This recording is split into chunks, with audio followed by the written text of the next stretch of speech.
everyone, T-Man978. Right now I'm reviewing the Target exclusive Transformers Siege 3-pack of Seekers the Rainmakers. I don't know if it officially says that on that packaging anywhere. I don't see it. But this is Acidstorm, Ionstorm, and Novastorm. They all debuted in one random episode of Transformers Generation 1. They were throwaway background characters, recolored to not look like the regular three Seekers that we always see, and they weren't meant to be important, but everybody made them important because they were there. And they're called the Rainmakers because they had the ability to make acid rain, and for whatever reason in that one episode, the Autobots' weakness was acid rain, and the Decepticons' weakness was fire retardant foam. That was dumb, so they stopped using it.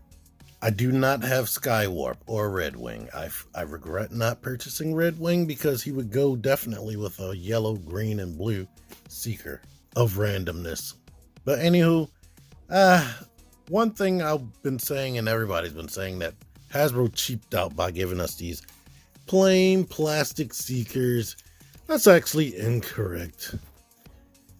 This is what they looked like in the cartoon, like pretty much exactly. They look like regular Seekers. They barely had any color, but these pretty much have the same amount of paint almost. The only extra paint that Starscream and Thundercracker have is the blue right here. Thundercracker has black, and the color on their actual foot. These don't have the color on the foot, and they only have the same battle damage deco. In all of the Seekers, every single one, the battle damage deco is the exact same on each figure. Trust me, I showed that off in the Thundercracker review. Here's a close-up on Acidstorm's face. They all have light piping, but basically they have the same exact face as Starscream. At one point, it looked like side of the face wasn't there, side of the lip, wasn't there, but it's the exact same face. Thundercracker back here, he actually has a different face, and I might pop this head off at some point and give it to Starscream because he should be the one with the smirk. Should have known this would be a problem. The blue is different, but I can't really tell a difference on camera. Thundercracker's blue is a little bit lighter. This is more of a powder baby blue, and this is meh. Trust me, Thundercracker is lighter. But as far as colorization, these just have different colored plastic, but they have all the same amount of plastic, so they're no cheaper than the official regular Seekers. I gave them all different gun placements, put it in his hand, on his shoulders like they normally are, and on the forearms right there, just to give them variation. But I believe they all held them in their hands in the cartoon. They're all basically the same, but for whatever reason I like Ionstorm and Novastorm better than Acidstorm. Even though Acidstorm is probably the most popular because he actually had the most toys. I'm thinking these are the first transforming versions of these two. But I don't know, maybe something about this brighter yellow with this deco on there makes him look more decorated than the other two. And his paint is silver, unlike their dirty gunmetal, because I guess silver would show up better. But to refresh your memory, if you have this engaged back here, the head looks up only that much, doesn't really come down, and it rotates. And it swivel, it like pivots, But if you don't have that engaged, the head can actually look up, and you can have him in a better looking flying pose, whatever. And the head, it still doesn't look down, but he has a butterfly joint. If you push too far forward, you'll push off the chest plate because it's not pinned. Arms go out to there, it rotates. The wing can get out the way. Bicep swivel, double jointed elbows, wrist rotation, and this is still a problem. If you rotate the wrist that way, they still don't clip in, and I don't like that. The wrist is super duper tight, so whenever you try to turn it, it turns that open on every single one of them. So if you want to turn the wrist, I would suggest turning it this way. They can kind of hinge in that way. Waist rotates. Hips kick up more than 90 degrees. I wish they would incorporate this type of articulation into every Transformer moving forward, but I guess design-wise they probably can't. Kicks all the way out to the side. Swivels. Bends more than 90 degrees. Foot kicks forward. Foot kicks back. And ankle pivot. The ankle pivot isn't that strong, but it's there. And you can still do this, but I don't know if that will really help articulation. The wings can go back. They can fling forward. You can turn them this way if you want, to your heart's content, but whatever. And I wanted them to be by Shockwave, since he was basically their leader on Cybertron. Before transforming them all the way, one problem that I have, besides the hand rotating well, sometimes it doesn't open, as you can see right there. But in other cases, it will. But these are extremely, when you bend it past a certain point, that is crazy loose. This way, tight, keep turning, and then it'll get loose. So it's weird like that in these, and these are the main place they're supposed to be. In the forearm, they are mega tight, and in the hand, they are decently tight, but it's the same deal as right here. Take my word for it. Alrighty, now here they are in their vehicle modes or alternate modes. Full disclosure, this is one of the $10 Bandai Tamashii Stage Act stands. This thing broke right there. It's like stuck up in there. And don't feel like, oh, you should have went with the higher price ones. Well, one of these, where is it? This is the Stage Act 4, and that broke off the tip. So I bought some of these off Wish years ago, and they pretty much broke out of box, but continued use of these in a bunch of different videos, and I guess they'll get brittle over time. This is the Amazing Yamaguchi stand right there. This one feels a lot more sturdy than these Bandai Tamashii Stage Acts.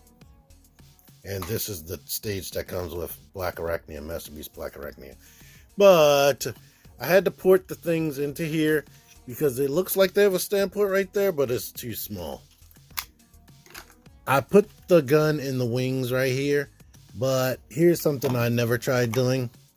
I put them in the forearm ports, and I like the way that sits flush way more than anything. But as you can see, the deco is exactly the same, different color on this particular figure, on Ionstorm, but all the scars and battle damage is in the same place.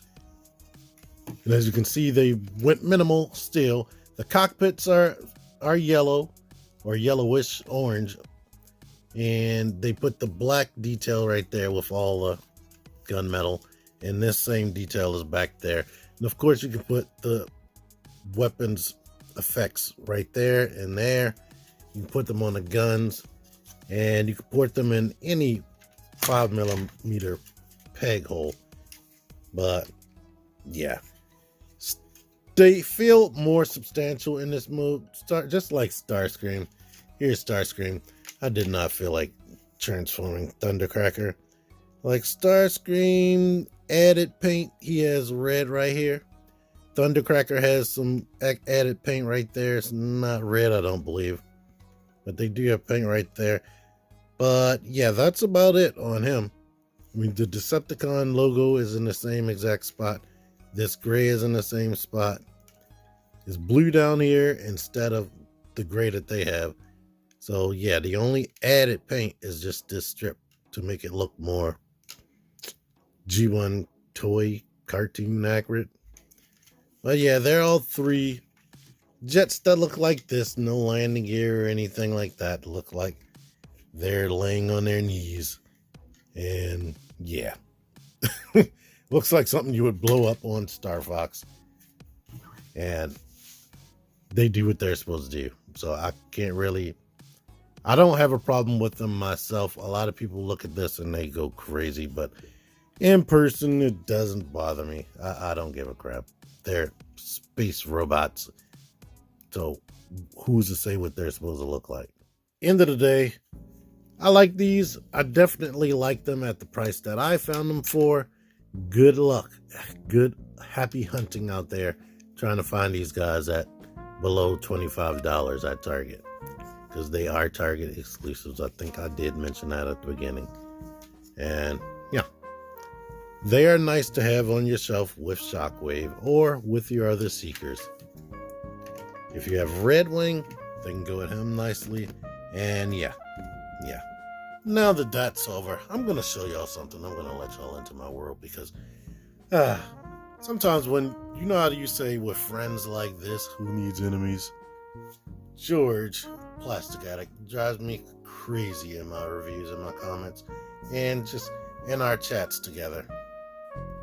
He'll whine and complain about comparisons like he's like we don't talk to each other. He acts like a regular viewer that's going to be in the comments complaining.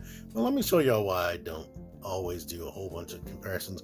And I didn't even feel like transforming Thundercracker because there are all these things right here. What more do you need? You can go watch my Thundercracker review where I show off the transformation as well. I meant to mention that. So, in the Starscream review and the Thundercracker review, if you need to see the transformation, go watch one of those. Let's look at this for a second. This is a bunk bed in the room where I do my reviews. This is supposed to be like my guest room, kids' room when they come over. If they can come over, because when I do all these comparisons and junk, I wound up having to dig out toys and whatnot, and then I never put them back. And then this bed looks like this. And it's because I work a regular job. I get in here late. Then I try to do a video every single day. And I'll probably be filming for a good long while because I'm digging up comparisons and junk. Then I put them on this bed and it's late, like 11, 12, 1 at night sometimes. It's like, I gotta go to bed. Let me just go to bed and worry about this the next day. And then the next day becomes the next day and the next day becomes the next day. And yeah. So, I'm gonna try to streamline my comparison process. And y'all gonna be getting what y'all been getting, where I just, and look at this. I got crap all over this desk right here. So, y'all gonna be getting whatever's laying on this desk. And I gotta get that back to Joe. Yes, it's still intact, Joe. And yeah, whatever's up here, that's what y'all gonna get to compare to. If I'm reviewing a 6-inch action figure, you're gonna get a 6-inch action figure. If I'm reviewing a Transformer, you're gonna get a Transformer. You're gonna get a Masterpiece. But I'm not killing myself anymore because I need to stop, as y'all can see. Thank y'all for watching. Until next time, T-Man978 out of here. Join the Syndicate Toy Hunters Facebook group. Link in the description. Click the videos. Click the videos, baby. Click the videos. You should really click these